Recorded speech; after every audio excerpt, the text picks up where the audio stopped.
bansa ito ay kinakailangan. Tayo na magtulong-tulong, napaunlarin ang mahal nating bayan.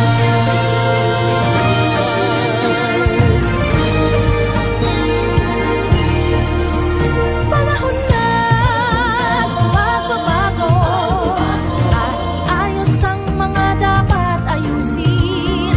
Dapat lang maging tungkulin ng bawat mamamayan dito sa atin.